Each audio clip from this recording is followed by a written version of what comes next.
Si vous deviez faire un film avec Satan qui arpente la planète et qui assassine des gens au volant de sa voiture, vous ne pourriez choisir un meilleur véhicule que l'Audi Q7. Regardez-le, c'est le SUV le plus effrayant que j'ai jamais vu.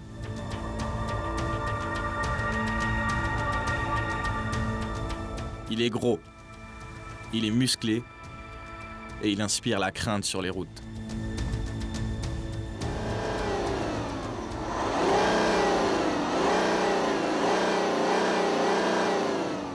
C'est la plus petite version de la gamme, le 3 litres TDI, et c'est une voiture superbement équipée.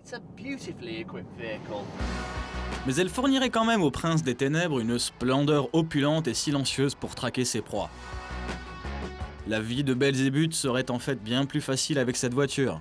Parce que le Q7 est si solidement construit qu'on pourrait sans doute avoir un accident sans même s'en rendre compte.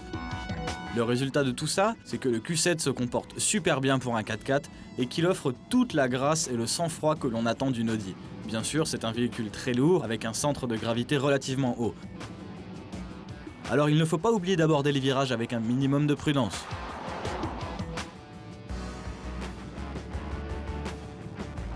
L'équipement standard inclut des détecteurs de pluie et de lumière qui activeront les phares ou les essuie-glaces pour vous. Il ne fait pas le thé ni le café, mais ce n'est pas trop grave car il est quand même très intelligent. À l'intérieur, tout est vraiment au top, c'est tout simplement beau, ce qui n'est pas vraiment le mot que j'utiliserai pour l'extérieur. Étourdissant ou frappant peut-être, mais pas beau en tout cas, ça ferait trop mignon. Mais le meilleur mot pour décrire la bête, c'est diabolique. Le Q7 offre beaucoup de place, avec pas moins de 28 configurations différentes pour les sièges et le chargement. Mais il y a quand même un petit problème. Il y a 7 places, ce qui est super. Mais où donc peut-on mettre ça? Il n'y a aucun rangement prévu dans le coffre, et ça va être difficile de le mettre sur un siège passager. Ça n'est peut-être qu'un 3 litres TDI, mais il faut plus de 125 € pour faire le plein, et pour aller sans doute moins loin que vous n'espériez. Le système multimédia dispose d'un écran excellent avec récepteur TV intégré, ce qui est super. Mais dès que vous commencez à rouler, la TV s'éteint. Pas top pour les passagers. Ok, arrêtons de nous plaindre. Il y a des choses que j'adore dans cette voiture. C'est un super SUV qui se comporte très bien pour un 4x4. Les réglages de position de conduite sont innombrables. Elles se transforment facilement pour accueillir les 7 passagers. Et le coffre est génial avec ouverture et fermeture automatique.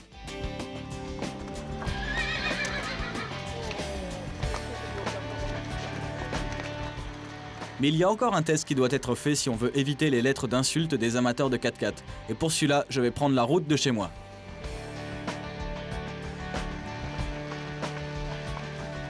Il faut savoir que nos petites routes de campagne du Pays de Galles sont souvent pleines de surprises. Ça, c'est probablement le pire embouteillage que vous puissiez rencontrer dans les vallées galloises. Ici, d'habitude, il n'y a aucune voiture, mais on a du bétail.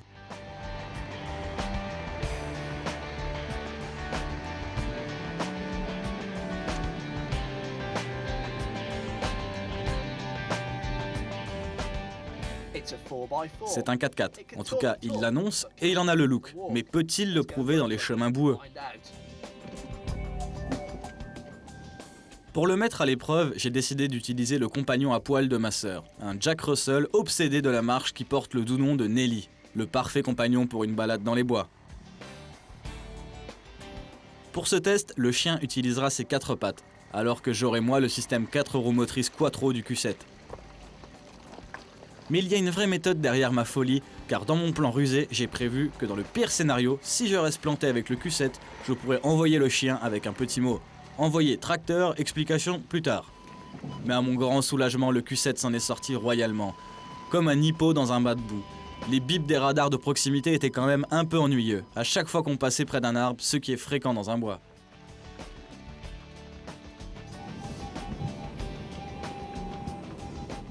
Elle est très musicale cette voiture.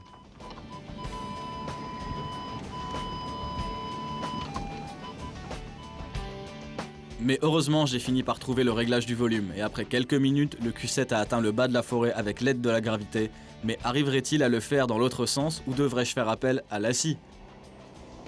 Question idiote, bien sûr qu'il y est arrivé, et il n'a jamais été mis en défaut, même dans les pires difficultés. On traverse un champ très boueux, et il n'y a aucun problème.